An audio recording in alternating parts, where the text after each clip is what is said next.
첫 번째 원칙은 뭐냐면요. 소통에 있어서 가장 큰 첫 번째 원칙은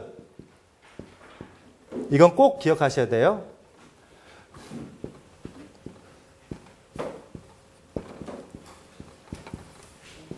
자, 긍정적이고 행복한 소통의 첫 번째 원칙은 늘 상대방 이야기에 적극적이고 긍정적으로 반응하라. 자, 한번 해보실래요? 적극적이고 긍정적으로 반응하라. 소통의 첫 번째 원칙입니다. 반응입니다. 반응을 보여야 돼요. 근데 어떤 반응을 보이라는 거예요? 적극적이고 긍정적인 반응을 보이는 것이 건강한 소통이라는 거죠. 예를 들면 여러분 학교에서 아주 친한 언니가 있습니다. 근데 세상에 어제 그 인간이 무슨 본드를 했는지 마약을 했는지 저녁에 나가자는 거예요. 그랬더니 멋진 레스토랑에서 정말 멋진 코스 요리를 사주더니 내가 그동안 당신 챙기지 못해서 너무 미안하다고 영화 한 편 보자고 해갖고 영화도 보고 차도 마시고 10년 만에 결혼 10년 만에 난생 처음 설렘을 느껴봤어요. 남편이 나한테 너무 잘해주는 거야. 그거 누구한테 말하고 싶잖아요. 그래갖고 다음날 같이 이제 근무하는 선생님께 제일 친한 언니 선생님한테 막 얘기했어. 언니 세상에 우리 그이가 어제는 마약했나 봐 하면서 이제 막 그 얘기를 했어요. 세상에 나 이렇게 레스토랑 가서 멋진 것도 사주더니 세상에 그동안 챙기지 못했다고 미안하다고 그러는 거 있지. 이렇게 막 얘기를 하는 거예요. 어저께 그 행복했던 얘기를. 그러니까 언니가 딱 이러는 거예요. 그때 조심해야 돼. 남자는 그럴 때가 제일 위험해. 그 뭐 있는 거야. 300만 원만 주면 심부름센터에서 뒤 탁 해주거든. 한번 알아봐. 만약 언니가 그런 반응을 보였다. 다시는 그 언니한테 그런 얘기를 하고 싶을까요? 안 하고 싶을까요? 여러분 바람대로 안 하고 싶습니다. 여러분 바람대로. 근데 이게 가족들끼리도 마찬가지입니다. 가족들끼리도. 아이가 산수 시험을 잘 봐갖고 선생님한테 칭찬을 받았어요. 막 뛰어들어오면서 엄마 나 수학 점수 95점 맞았어. 그럴 때일수록 잘해야 돼. 긴장의 끈 놓지 마. 긴장의 끈 놓는 순간 밑으로 타락하는 거야. 그리고 더 열심히 해서 100점 채워. 만약에 이러면 우리 어머니 그러시는 것 같네. 긴장의 끈 놓지 마. 더 열심히 해서 100점 채워. 만약에 그렇게 한다면 아이가 다시 엄마에게 자신이 성취한 어떤 기쁜 일이나 그런 것들을 이야기하고 싶어 할까요? 안 합니다. 여러분 사람은요. 자신의 기쁨을 함께 해주는 사람에게 마음을 엽니다. 이게 인간의 뇌가 그렇게 형성되어 있어요. 뇌가. 아까도 말씀드렸지만 그런 좋은 일이 있을 때 언니한테 막 이야기했어요. 언니 세상에 어저께 우리 그이가 뭐 어쩌고 저쩌고 좋았겠네. 이거 좀 빨리 복사해줘. 대부분은 그렇게 소통하죠. 그 사람이 좋은 얘기를 하는데 그것을 내 기쁨처럼 함께 해주지 못합니다. 그 다음부터는 마음을 닫아버리죠. 그래서 소통을 잘하는 사람은 특히 직장 내에서 소통을 잘하는 사람의 특징이 이거예요. 상대방이 어떤 이야기를 할 때 거기에 적극적이고 건설적인, 긍정적인 반응을 보인다는 거죠. 이게 되게 중요합니다. 제가 얼마 전에 그 대안학교를 한번 갔습니다. 강의를 하러 갔는데요. 이제 교무실에 볼 일이 있어서 저는 이제 어떤 그런 공간에 들어갈 때 인사를 좀 밝게 하거든요. 그냥 안녕하세요 이렇게 하지 않고 반갑습니다. 안녕하세요. 네, 잘들 지내셨어요? 이렇게 조금 오버하는 건 아니지만 그래도 이렇게 조금 활기차게 인사를 해요. 거기도 이제 문을 딱 열고 들어가서 안녕하세요 반갑습니다 라고 인사를 했는데 2명이 선생님이 계셨거든요. 2명 다 컴퓨터를 바라보면서 저를 쳐다는 또 안 보고 컴퓨터를 치고 있으면서 네 안녕하세요 라고 이제 대답을 하는 거예요. 제가 그때 또 느꼈잖아요. 이래서 총이 필요하구나. 이래서 여러분 그때 사람은 굉장히 모멸감을 느낍니다. 근데 우리가 이것을 말하자면 직장 내에서 다 아는 사이라는 이유 하나만으로 그냥 늘 보는 사람이라는 이유 하나만으로 이런 반응을 잘 못 보여줘요. 그래서 여러분들 소통에 있어서 가장 중요한 것은 상대방이 어떤 이야기나 특히 이제 좋은 이야기를 할 때 그럴 때 그것을 기꺼이 함께 해주고 흔한 요새 말로 리액션을 건강하게 보여줘. 그랬어? 아우 좋았겠다. 진짜? 웬일이니? 하면서 그렇게 함께 추임새도 넣어주면서 하는 소통. 이게 소통의 50%를 좌우합니다. 어느 순간부터 여러분들이 직급이 올라가고 사회적 포지션이 계속 올라가는데 주변에 별로 사람이 남아있질 않아. 그냥 왠지 내가 좀 정서적으로 고립되는 것 같고 사람들이 날 피하는 것 같아. 이게 안 돼서 그렇습니다. 저 사람한테는 이야기를 해봐야 벽을 보고 바라보는 것 같은 느낌이니까. 제가 이제 지방 강연을 많이 하는데요. 엊그저께 지방 강연을 갔는데 얼마나 힘들었는지요. 2시간 동안 강의를 하는데 제가 긴장 잘 안 하고 땀을 잘 안 흘리거든요. 뒤에서 그냥 아주 그냥 팥죽 같은 땀이 얼마나 흘렀는지 몰라요. 이게 벽을 보고 하는 느낌이에요. 벽을 보고. 그래갖고 너무너무 힘들어가지고 그날 저녁에 집에 와서 샤워를 하는데 사리가 뚝뚝 떨어진 게 사리가. 내가 얼마나 힘들었으면. 제가 죽으면 사리탑을 세워주세요. 여러분들이. 아시겠죠? 이게 반응 없는 대화나 반응 없는 소통처럼 나중에는 분노를 느낍니다. 사람들이. 그래서 여러분들 소통의 출발은 상대방의 이야기에 건설적이고 긍정적인 반응을 보여주는 것. 특히 남자들이 잘해야 되는데요. 아빠가 이런 경우에 그 가정은 굉장히 화목해지고 행복해집니다. 제가 이제 얼마 전에 KTX를 타고 광주를 내려가는데 저는 그런 아빠를 난생 처음 봤습니다. 아이가 한 서너 살 정도 되는 것 같아요. 근데 이제 아이는 아이패드를 갖고 놀고 있었습니다. 근데 이제 그게 게임을 하는가 봤더니 게임은 아니고 교육 프로그램이에요. 어떤 농장 체험 같은 프로그램이었습니다. 그러니까 그 아이는 이렇게 농장문을 이렇게 딱 터치하면 문이 쫙 열려요. 그리고 어디를 딱 터치하면 또 오리들이 나와서 꽥꽥꽥꽥 하고. 그럼 애가 오리다, 오리 나왔네 이렇게 막 좋아하는 거예요. 그러니까 교육 프로그램을 요새 아이패드로 많이 하거든요. 이제 그런 걸 갖고 이렇게 놀고 있었어요. 근데 아빠는 너무 피곤하니까 이렇게 의자에 기대서 잠을 자고 있는 겁니다. 근데 제가 놀라운 광경을 목격했어요. 아이가 아빠 오리 3마리 나왔어 이렇게 얘기를 하면 아빠가 자다 말고 일어나는 거예요. 그리고 아이의 머리를 쓰다듬으면서 오리 3마리 나왔어 라고 꼭 얘기해 주는 거예요. 그리고 또 자요. 또 자. 아빠 염소 그러면 또 일어나요. 염소 나왔어? 머리 쓰다듬어줘. 또 잡니다. 아빠 강아지 그렇게 2시간을 가는 거예요. 근데 아빠는 너무 피곤해 쩔어 있어요. 근데 단 한 번도 아빠 피곤하니까 너 혼자 놀아 또는 짜증을 부리거나 그러지 않았습니다. 아이가 아빠를 수십 번 불렀거든요. 아빠를 부를 때마다 아빠는 일어나서 아이의 말을 반복해 주면서 머리를 쓰다듬어 줬어요. 저는 그 모습을 보면서 전 성자다, 성자. 여러분 성인이 별게 아닙니다. 그런 아빠 밑에서 자라는 저 아이는 그 자체가 축복이다. 아이의 말에 적극적이고 긍정적인 반응을 보여주는 거죠. 엄마하고 놀아! 아빠 피곤해. 아빠도 세상 살기 힘들어. 그런 게 아니라 아이의 이야기에 끊임없이 반응해주는 아빠. 와, 저거는 성인이다, 성인. 저런 아빠 밑에 자란 아이는 얼마나 행복할까.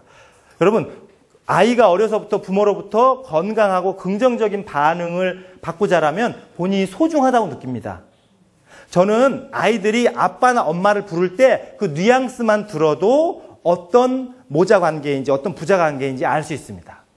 그 꼬마잉이가 아빠를 부를 때 마치 주여, 부처님이여 하는 것처럼 불렀어요. 아빠. 그 아이에게는 그 아빠가 우주였던 겁니다. 왜? 자신의 어떤 생각이나 자신의 어떤 표현을 있는 그대로 수용해주고 적극적으로 반응해주는 아빠. 그 아이에게는 그 아빠 자체가 우주인 거죠. 그 아이는 정신건강이 매우 건강하고 행복하고 강하게 자라고 있습니다. 제가 그걸 보니까 너무 흐뭇한 거예요. 대한민국에 저런 아빠 흔치 않은데 저런 아빠도 각 팔도에 한 분씩밖에 안 계시는데 내가 그 한 분을 발견했구나. 이런 감동인 거죠. 상대방의 이야기에 반응한다는 것은 상대방을 존중하고 소중하게 여긴다는 뜻입니다. 그래서 여러분들 상대방 이야기에 늘 적극적이고 긍정적으로 반응해 주세요. 옆에 짝꿍하고 이런 것도 연습을 해봐야 돼요. 그래서 이게 이제 이런 말을 쓰라고 하거든요. 상대방이 뭔 얘기를 할 때, 특히 아이들이 뭔 얘기를 할 때, 그래, 그랬어, 그랬구나. 이렇게 좀 추임새를 넣어가면서 이야기하라고 합니다. 옆에 짝꿍하고 그래, 그랬어, 그랬구나. 한번 해보세요.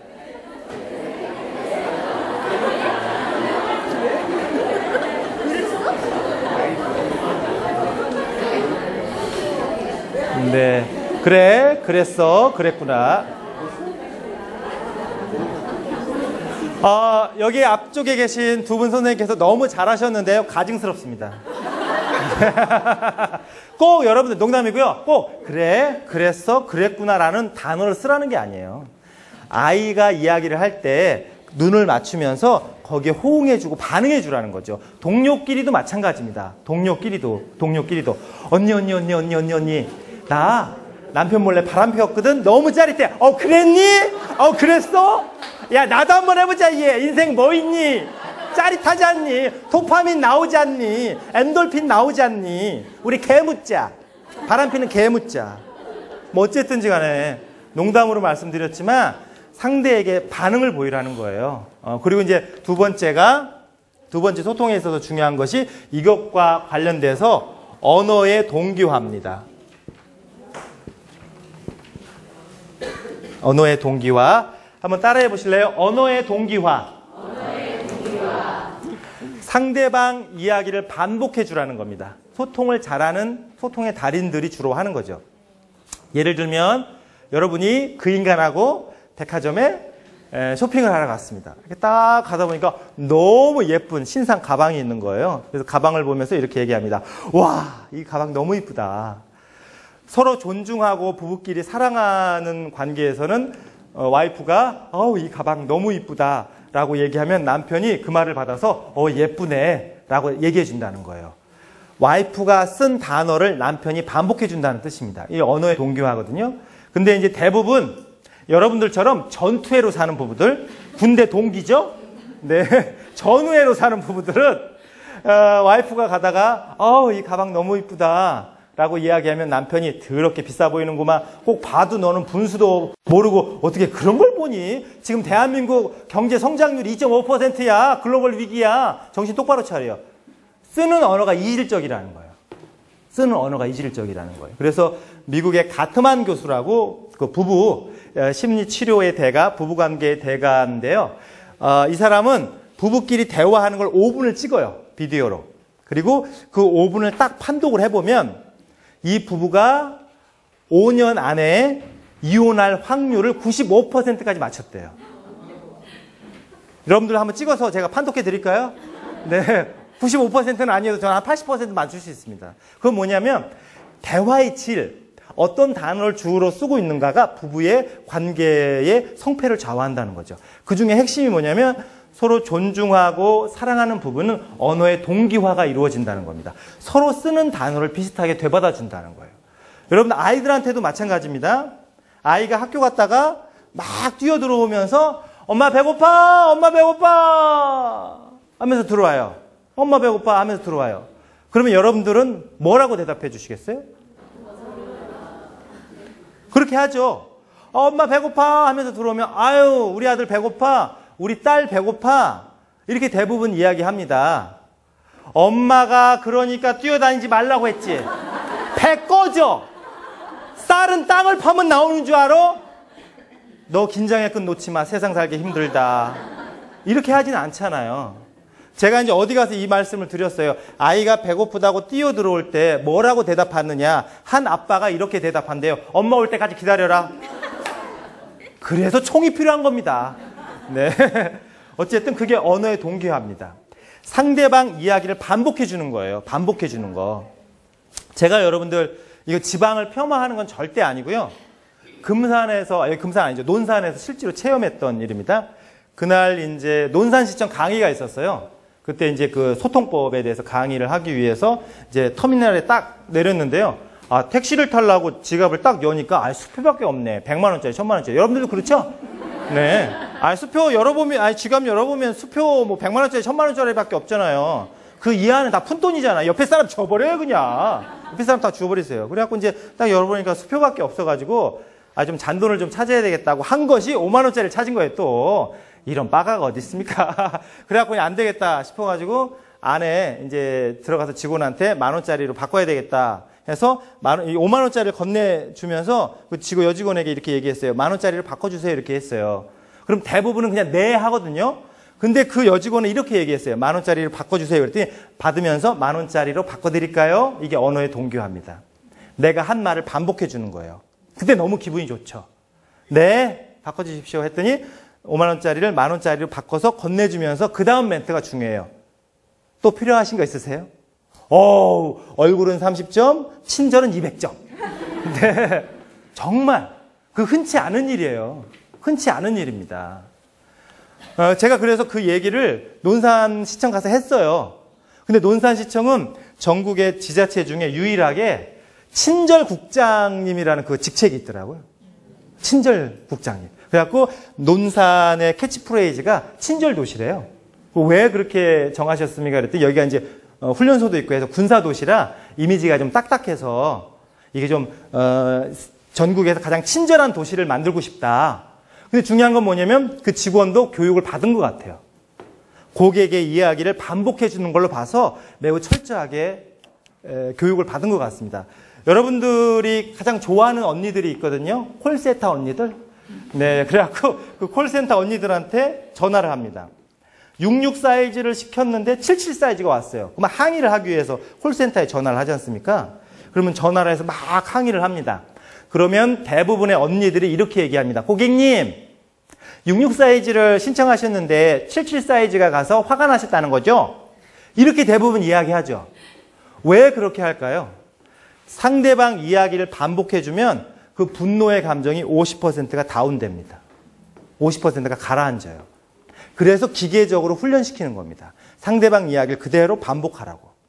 그래야지 고객님 1년 동안 살쪘다고 생각 안 하십니까? 고객님 자기 자신을 좀 객관적으로 바라보세요. 고객님은 77 사이즈도 분명히 맞을 겁니다. 이랬다가는 어떻게 해요? 여러분들 총사죠, 총사. 그건 뭐냐면 그 사람들은 기계적으로 그걸 하지만 인간의 심리를 이해하고 있다는 거죠. 고객이 한 말을 반복해주면 어떤 생각을 하냐면 이 사람은 내 말을 잘 들었구나 라고 믿는 거예요. 내 말을 잘 알아들었는데 더 이상 분노하거나 더 이상 더 강하게 컴플레인 할 필요가 없는 거죠. 여러분 직장 생활에서 이게 되게 중요합니다. 건강하고 긍정적인 반응을 보이고 어떤 사람의 얘기를 반복해 주는 것. 예를 들면 학부모가 찾아와서 막 컴플레인 할 때, 컴플레인 하거나 아니면 컴플레인을 들을 때 그 뒤에 말을 반복해 주는 것. 이게 상담에서도 되게 중요해요. 경청보다 더 중요한 게 언어의 동기화입니다. 저는 이제 상담을 하면서 이 원칙을 이제 오랫동안 실천했기 때문에 그게 저절로 돼요. 그래서 이제 어떤 청년이 찾아와갖고 막 이런 저런 얘기를 막 합니다. 막 해요. 막 해. 근데 이제 끝에 이러고 저러고 해서 선생님 너무 외로워요. 그러면 그 다음에 제가 뭐라고 받아줘야 돼요? 많이 외로워요? 라고 그 사람이 한 말을 되받아주는 거죠. 그러면 소통이 잘 된다고 느끼고 중요한 것은 말한 사람이 저 사람은 내 이야기를 잘 듣고 있구나. 내 이야기를 존중해 주는구나. 소통에 있어서 매우 중요한 원칙입니다. 그래서 예를 들면 여러분들 그 자기 자녀하고 카톡 하시는 분들 한번 손 들어 보실래요? 자기 자녀하고 네 많으시군요. 카톡 매너도 되게 중요하거든요. 언어의 동기와 아이들하고 요걸 좀 적용을 해보면 예를 들면 이런 겁니다. 아이가 이렇게 카톡을 보냈어요. 엄마 친구들하고 놀다가 조금 늦게 들어가요. 크크 이렇게 카톡 문자가 왔어요. 그러면 여러분들이 답장을 보낼 때 뭐로 시작해야 되겠어요? 크크로 시작해요. 크크. 끝의 말을 반복하라고 그랬잖아요. 상대방이 한 끝의 말을 반복하라. 크크. 그래서 여기 크크 그러다 뒤진다. 내가 하고 싶은 말은 그 다음에 하라고 말해. 그 다음에 상대방 이야기를 반복해 준 다음에 그 다음에 하자는 거죠. 남편한테도 마찬가지입니다. 남편이 문자를 보내기를 친구들하고 한잔 하느라고 늦을 것 같아. 유유 이렇게 보냈어요. 그러면 여러분들 답장을 어떻게 보냈어요? 유유 이혼하게. 그렇게 보내면 되죠. 하고 싶은 말은 뒤에 하라니까요. 중요한 건 상대방 이야기를 반복해 주는 것. 그래야 내가 상대방 이야기를 잘 듣고 있다고 믿기 때문에 그렇습니다. 이거 되게 중요하고요. 그리고 세 번째 원칙이 뭐냐면 무엇보다 마음을 읽어주라는 겁니다. 마음을 읽어주라. 이게 되게 이제 중요한 얘기인데요. 여러분들 직장에서 예를 들면은 그냥 이런 경우가 있습니다. 내가 내일 다 해놓고 잠깐 쉬어요. 잠깐 쉬느라고 이제 딱 나와서 커피를 딱 마셨는데 그 국장님이 딱 지나가시면서 그걸 딱 보신 거예요. 그러면서 딱 내뱉는 소리가 김 과장 한가한가 봐? 이러고 가. 그냥 아침 내내 일하다가 잠깐 짬이 나와 커피를 딱 마시고 있는데 그걸 이제 예를 들면 교무주임이나 교장 선생님이나 교관 선생님이 딱 보시더니 김 선생님 한가하신가 봐요? 이렇게 하고 딱 지나가. 그때 이 뚜껑이 열려요, 안 열려요? 열리죠. 그걸 심리학적으로 야마가 돈다 그렇게 얘기를 해요. 야마가 돌죠. 야마가 돌아.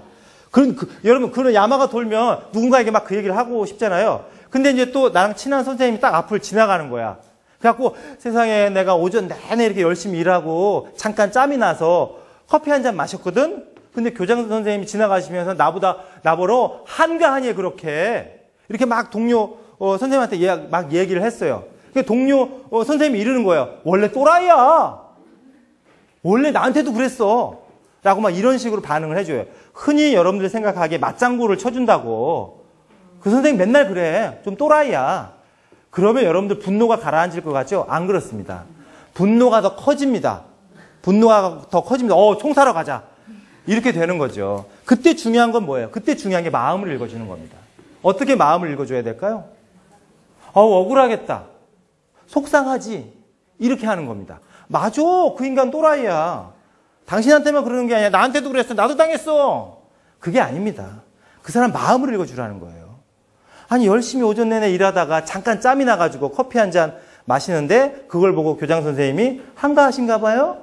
라고 이야기를 했을 때 얼마나 억울하겠어요. 얼마나 속상하겠어요. 그 마음을 읽어주라는 거죠. 그 마음을 읽어줬을 때 그게 풀립니다. 그 마음을 읽어줘요. 인간은 그래요. 집에서도 마찬가지입니다. 마음을 읽어줬을 때 그게 이제 근본적으로 해결이 되거든요. 제가 이제 그 학교 폭력 문제로 너무너무 괴로워하는 아버지가 있었어요. 전화를 걸어서 펑펑 저한테 우시면서 이야기를 했거든요. 그래서 제가 이제 내려간다고 약속을 하고 딱 내려가서 그 아버지를 만났습니다. 그러면서 손을 딱 잡고 제가 한마디 했어요. 뭐라고 했을까요? 이제 거의 이제 마무리를 해야 될 시간이라 여러분 어차피 틀리세요. 정답은 저만 알아요. 그러니까 한번 논산의 결기를 보여주세요. 계백장군의 후예들이시니까. 자, 제가 그 아버지를 자기 아이가 학교폭력을 당해서 너무너무 슬퍼하는 전화에 대고 펑펑 운 그 아버지를 처음 만났을 때 손을 잡으면서 제가 뭐라고 했을까요? 비슷합니다. 역시 여러분들 전문가세요. 네, 그렇게 했어요. 손을 딱 잡자마자 얼마나 억울하세요. 너무너무 억울한 거예요. 그 아버지는 얼마나 억울하세요. 그리고 제가 두 번째로 그랬어요. 저라도 그 상황이 되면 그랬을 것 같습니다. 그때 아버지 마음이 탁 빙하에 얼음 녹듯이 빙하에 얼음 녹아? 말이 안 되네.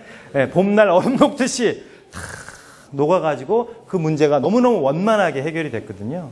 그래서 여러분 소통은 인간을 행복하게도 할 수 있고 작은 문제를 크게 만들 수도 있고 큰 문제를 작은 문제로 또 만들 수 있어요. 사람이 중요한 게 아닙니다. 여러분 직장 내에 또라이 있잖아요. 또라이를 피하면 사이코가 나타나고요. 사이코를 피하면 망나니가 나타납니다. 무슨 말인지 아시겠어요? 피하려고 하지 마시고 소통의 3가지 원칙을 꼭 마음에 새기시고 이걸 실천하셔야 돼요. 자, 한번 따라하겠습니다. 적극적이고 긍정적으로 반응하라. 언어의 동기와 마음을 먼저 읽어주라. 사실은 이 한 가지만 실천을 하셔도 여러분들은 직장 내에서 사랑받고 존경받고 인정받는 최고의 선생님들 되실 수 있을 겁니다. 네, 강의 마치겠습니다. 감사하고요. 한 가지만 홍보를 하면 저도 먹고 살아야 되잖아요. 네, 네이버에 무는식 치면 카페와 블로그와 뭐 페이스북이 나옵니다. 특히 이제 카페에 오시면 여러분들 현장에서 이렇게 사용하실 수 있는 동영상이나 자료가 많으니까요. 가입을 하시면 저는 외모 순서로 받습니다. 가입 신청을. 네, 그래서 카페에 가입을 좀 해주시면 더욱 감사하겠습니다. 감사합니다. 네, 오늘 연상장에 강의를 해주신 노래식 교사님께 다시 한번 손 박수 부탁드립니다.